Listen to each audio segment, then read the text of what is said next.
the Four Noble Truths are perhaps the most basic and all-encompassing teachings of Buddhism. But there's another way of looking at them, as four tasks. We'll discuss that in today's video. I'm Doug Smith of the Online Dharma Institute. That's onlinedharma.org, where you can have videos about, courses, I should say, of early Buddhism. If you're new to this channel and interested in living a wiser and a kinder and a calmer life, consider subscribing to this channel and click the bell down below if you want to receive notifications when I come out with new videos. The Four Noble Truths are perhaps the most basic teaching in all of Buddhism, the fundamental teaching, if you like, that kind of supports everything else, in a way of looking at it anyhow. But they were not often taught, it's important to note, not often taught to lay people. Most of the time they were taught to monastics, because they are somewhat difficult and complex, if you like, to understand completely. They can be a bit of a stumbling block for some people, and we'll get into some of that in today's video. Now, it's said traditionally that the Buddha discussed the Four Noble Truths and put them out there as a concept in what's said to be his first sermon. However, in that sermon, they're outlined, these four truths, in a couple of different ways.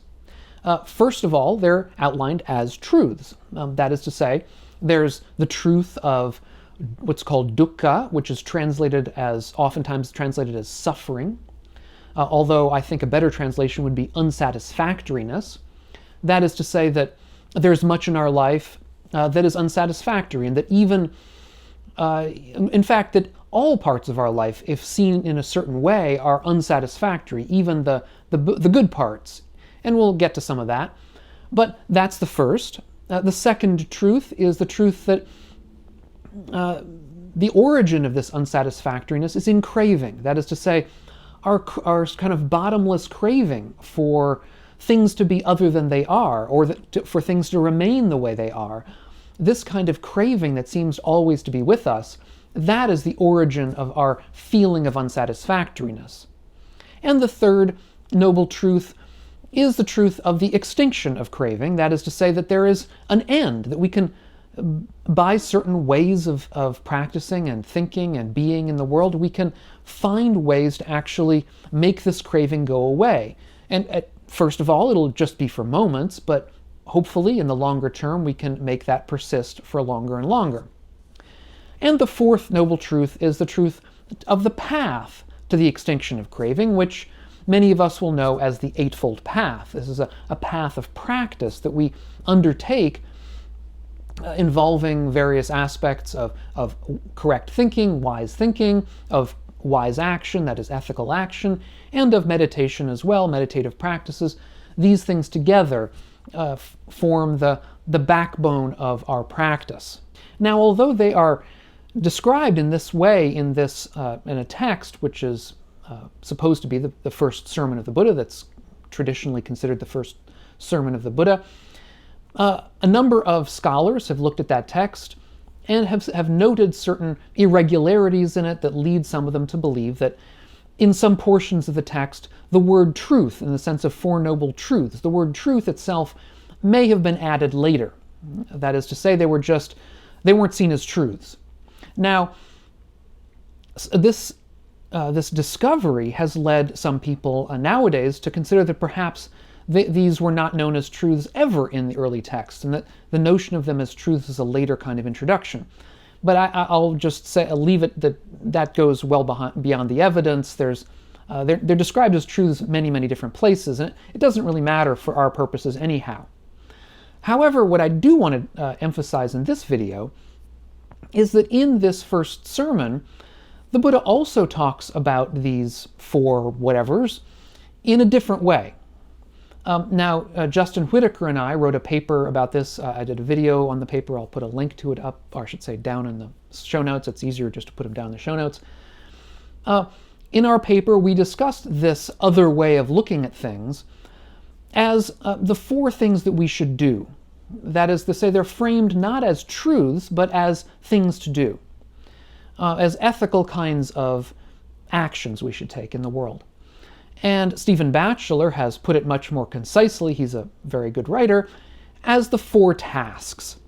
He describes them as the four tasks that the Buddha puts forward. Now, why is this important? Why does it matter whether we look at them as truths or as tasks? Now, first of all, just to get it out of the way, we don't need to, it's not an either or, where it's a certain sense of false dilemma here, but there is a difference in the way we hold them if we hold them as truths or as tasks. If we think of them only as truths, we're liable to think of them in the same way that many people, for example, think of the credo in certain kinds of religions, in the Christian religion, let's say. That is, there's something that we assent to, that we agree to, that we conceptualize and say, yes, thumbs up to that. And if that's the way we're approaching them, then we're not really approaching them in the way that they would have been approached certainly in early Buddhism, or in much of Buddhism, frankly. Because that's a very narrow way to look at them. They're not simply things that we understand intellectually and sort of put thumbs up to. They're much more than that. In particular, they're practices that we undertake. And that thinking of them as practices, I think, makes them both more relevant to our lives than simply things that we sort of check on a box and say, yes, I understand that and agree to it. Simply understanding something and agreeing to it is not going to change your life. It's really more of an expression of who you are right now, rather than how you can become, let's say, a different person, a more skillful person in the future. So then the next question, the obvious question is, how do we look at these four things as tasks? How do we consider them as tasks? How is that different from looking at them as truths? Well, let's take them in order. And again, the Buddha discusses them in this way in his first sermon. So he says our first task is that dukkha, or suffering, unsatisfactoriness, should be completely understood. So our task is to understand dukkha. Our task is to understand this kind of unsatisfactoriness. And what does that mean? Or how does that arise in our lives from moment to moment? Well, what it says is that suffering can be a great teacher to us, and we should look at it in that way. We should try to, or at least be open to, seeing unsatisfactoriness around us. And this is not to get negative, this is not to get depressed and down, because we're going to see in the rest of them that there's things we can do with that, so we're just not going to leave it there. But at least that's the start. And I think it also can be a boon to us in the sense that if we are in a bad place in our lives, if we're going through a difficult patch, and it may even be a very long patch of difficulty, of pain, of suffering, it can help to look at it in a positive way, that this pain and suffering can be a teacher, can lead us on to better things. Because it's only really in knowing suffering directly that we can gain the impetus, the energy to move forward with our practice, because we can see how bad things can get if our practice isn't really there. And I have an earlier video, in fact, where I discuss how the first noble truth, or the first practice, if you like, this first practice can be a great help to us. It can be liberating in a certain way. I'll put a link to that down below in the show notes. Now, it's really important for me to re-emphasize that this is not the sort of practice that should get us down. It's not supposed to be a negative practice. And it should be positive and indeed fascinating. It should interest us. It should make us curious. It's even important to say it should make us curious even about our peak experiences. In other words, to see our peak experiences when we're really happy or when things are going really well for us, to stop for a moment in that happiness, in that pleasure that we're in, and just contemplate the ways that it itself also is unsatisfactory, because it's going to come to an end. It doesn't survive forever. It's going to decay. And that, again, shouldn't be negative. It should simply be a wise awareness, the kind of curiosity that we can bring to life. Now, the other three practices that we're going to get into, in a sense, are all practiced at the same time.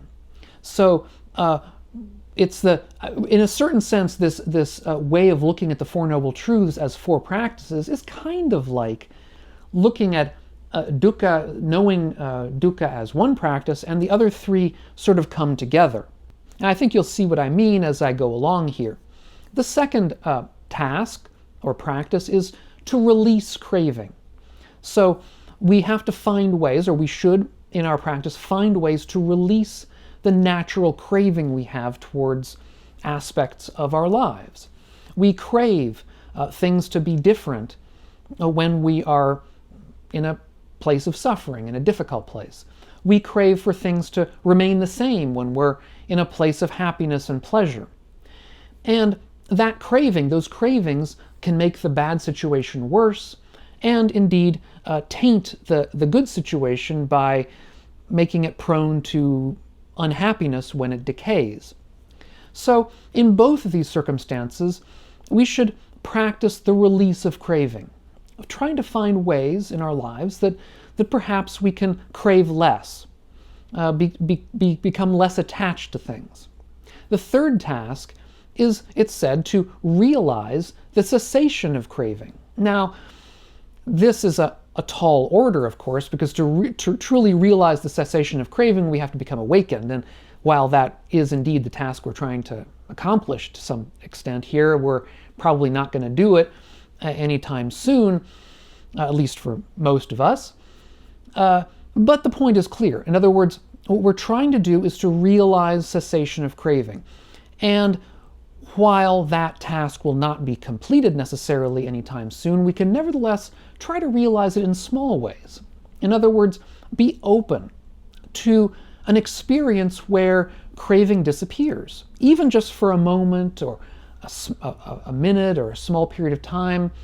Perhaps we've gotten ourselves wound up about something, and some practice that we've undertaken or some frame of mind that we've gotten ourselves into has caused that craving to decay or disappear, even for a time.